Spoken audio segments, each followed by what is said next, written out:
नमस्ते बच्चों, आज हम शुरू कर रहे हैं एस ब्लॉक एलिमेंट्स। पहले पटना रीजन के जो टीचर्स हैं इनका हम धन्यवाद कर दें। महतो सर हैं, मनोज कुमार हैं और मिश्रा सर हैं, इनको थैंक यू। अब हम देखते हैं group first and group second elements के आउटलाइन। आप लोगों को पता होगा कि जो एस ब्लॉक के मेंबर्स हैं पीरियोडिक टेबल के अंदर पड़ा हुआ है। फर्स्ट और सेकंड ग्रुप के मेंबर्स होते हैं और इनको रेस्पेक्टिवली एल्काली मेटल्स और एल्केलाइन अर्थ मेटल्स बोलते हैं। इस चैप्टर में हम क्या क्या पढ़ेंगे ये हम देख लेते हैं। नजर डालिए आप इन पॉइंट्स पर। अब हम आगे बढ़ते हैं। Members of S block elements. Group first और ग्रुप सेकंड, ध्यान दीजिए। ग्रुप फर्स्ट के अंदर आप लोग देख रहे हैं, ग्रुप फर्स्ट में lithium, sodium, potassium, rubidium, caesium और फ्रेंसियम। याद रखने का सबसे बढ़िया तरीका क्या है? लीना की रब से फरियाद, है ना, उससे याद रह जाएगा। हाइड्रोजन इस ग्रुप का मेंबर नहीं है, फर्स्ट ग्रुप का, हालांकि हम उसको रखते हैं, लेकिन आपने अगर ध्यान दिया होगा तो पीरियोडिक टेबल्स के अंदर हाइड्रोजन की पोजीशन कैसी होती है, या तो उसको बीच में बनाया हुआ होता है या फिर ये वाला जो ग्रुप फर्स्ट है उसका जो बॉक्स है वो थोड़ा सा ऊपर उठा करके रखते हैं। तो मतलब ये हुआ कि हाइड्रोजन फर्स्ट ग्रुप का मेंबर नहीं है, उसकी पोजीशन तो अभी भी फिक्स नहीं हो पाई है। अच्छा, अब इनके एटॉमिक नंबर आपको ध्यान में रहने चाहिए। इसका है 3, इसका 11, सोडियम का 11, पोटेशियम का 19, रुबिडियम का 37, सीजियम का 55 और फ्रेंसियम का 87। ऑब्वियसली अगले वाले जो मेंबर हैं उसमें आप क्या करोगे एटॉमिक नंबर फाइंड आउट करने के लिए? जैसे फ्रेंसियम, इसका 87 है तो रेडियम का 88 हो जाएगा। जस्ट नेक्स्ट मेंबर है तो 1 ऐड कर देना है, ठीक है। अच्छा, ग्रुप फर्स्ट इनको एल्काली मेटल्स बोलते हैं, ग्रुप सेकंड इनको एल्केलाइन अर्थ मेटल्स बोलते हैं। इसमें beryllium, magnesium, calcium, strontium, barium और रेडियम आ जाते हैं। तो ये एस ब्लॉक के मेंबर्स हो गए। अब आगे जो पीरियोडिक टेबल का एक फॉर्मेट है ये बता रखा है, आपको ध्यान में आया होगा। ये एक पीरियोडिक टेबल है, इसमें ये जो पार्ट है वो यही वाला पार्ट है, एस ब्लॉक मेंबर्स, ठीक है। ये हाइड्रोजन का बॉक्स हो गया, ये वाला डी ब्लॉक मेंबर्स हैं और ये वाला जो पार्ट है वो पी ब्लॉक के मेंबर्स हैं। और इसमें ये एक बॉक्स आपको एक्स्ट्रा दिख रहा है वो हीलियम का है, यानी ये वाला फर्स्ट ग्रुप है। इसके अंदर केवल दो ही एलिमेंट है, हाइड्रोजन है और हीलियम है।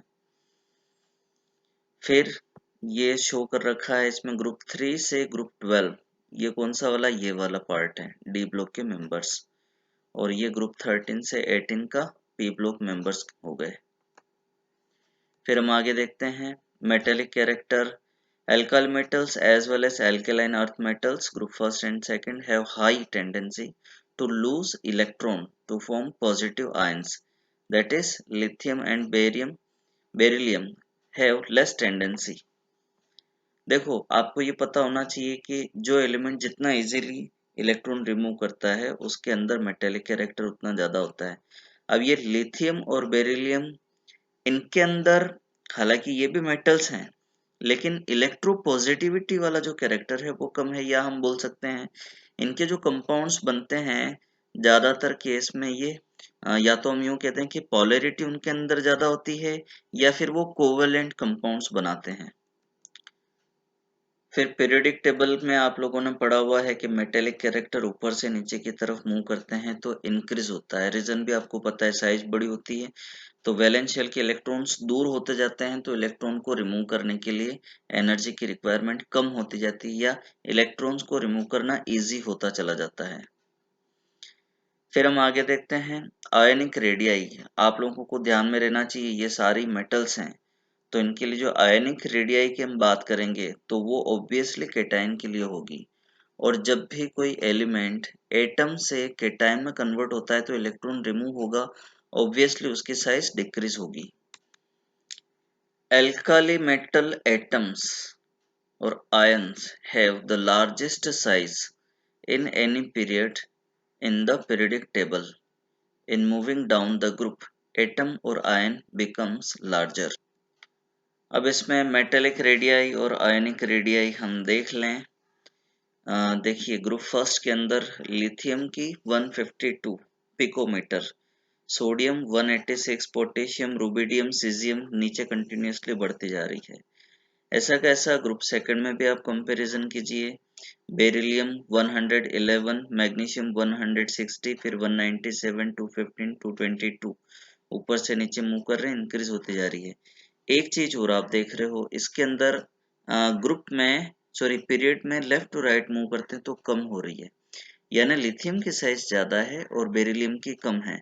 ऐसा कहता सोडियम और मैग्नीशियम के लिए भी है, पोटेशियम और कैल्शियम के लिए भी है। आगे भी आप देखते जाओगे इसी तरह का हमको देखने को मिलता है। अब हम देखते हैं आयनिक रेडियाई। देखिए आयनिक रेडियाई में भी ऊपर से नीचे मूव करोगे तो उसी तरह का ट्रेंड है, इंक्रीज होती जा रही है। ग्रुप सेकंड के अंदर भी ऐसा ही है, लेकिन खास बात पर ध्यान देना कि लिथियम की जो एटॉमिक या मेटेलिक रेडियाई है वो 152 पिकोमीटर है, जबकि लिथियम आयन Li+ लिखा जाना चाहिए, लेकिन फिर भी आयनिक रेडियाई लिखा है वो अंडरस्टूड है। 76 यानी कितनी हो गई, ऑलमोस्ट इसकी हाफ हो गई। ठीक है, इसी तरह से सोडियम, देखो ऑलमोस्ट नहीं, ये तो एग्जैक्टली हाफ है। सोडियम के लिए देखो 186 से डिक्रीज होकर के 102, ये मतलब हाफ से थोड़ी सी ज्यादा है, पर फिर भी डिक्रीज हुई है। आप इसमें भी कंपैरिजन करके देखिए, बेरिलियम के लिए 111 है जबकि आयनिक रेडियाई 31 है।